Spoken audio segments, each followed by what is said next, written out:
माझं म्हणणं आहे खोक्या असो, मुलाखत देतो आणि पोलिसांना सापडत. खोक्या बोक्या टोक्या मोक्या हे तसे आम्हाला काही घेत नाही, पण पोलिसांची लाजच घालवली.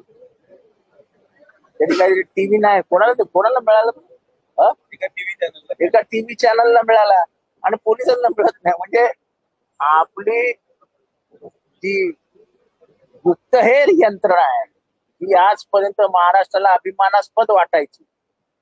म्हणजे आता तर वाल्मिक कराड कुठे कुठे राहिला याचे लिस्टच येते माझ्याकडे. खेड मधल्या एका अनधिकृत रिसॉर्ट मध्ये 4 दिवस राहिला होता. तर रिसॉर्ट एंटायर अनधिकृत आहे, एंटायर रिसॉर्ट अनधिकृत आहे. तिथे तो मस्त पोहत होता, मटण बिटन खात होता, मालक त्याच्या सेवेला जात होता.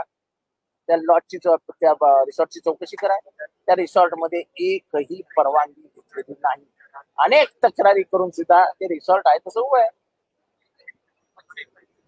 आणि ह्यांचे हे अनधिकृत काम करणाऱ्यांचे संबंध अनधिकृत लोकांशीच असतात. ते रिसॉर्ट अनधिकृत आणि वाल्मिक कराड अनधिकृत, दोघंही अनधिकृत एक झाले आणि तिची राहायची सोय झाली.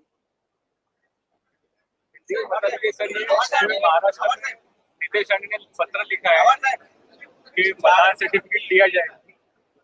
त्याचा मराठी प्रश्न काय, लाडक्या बहिणींना मिळणाऱ्या 1500 रुपयावरची 5 पाहायला मिळतात. राष्ट्रवादीच्या जाहीरनाम्यामध्ये प्रदेशाध्यक्ष नितीन गडकरी यांनी 6 नोव्हेंबर 2024 ला घोषणा केली होती की आम्ही सत्तेत आलो तर 2100 रुपये देऊ. पण हे दादा उपमुख्यमंत्री आणि राष्ट्रवादीचे अध्यक्ष हे नकार देत आहेत. त्याचं काय म्हटलं होतं?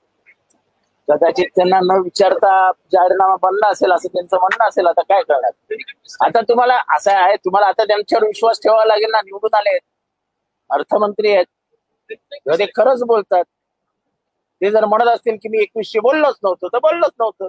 मग एकनाथ शिंदे खोटं बोलत होते असं त्यांचं म्हणणं आहे, सुनील तटकरे खोटं बोलत होते असं त्यांचं म्हणणं आहे. आता दोघांनाही खोटे ठरवणारे अजितदादा खरे आहेत हे मानलं पाहिजे आपण. त्यात काय मोठं.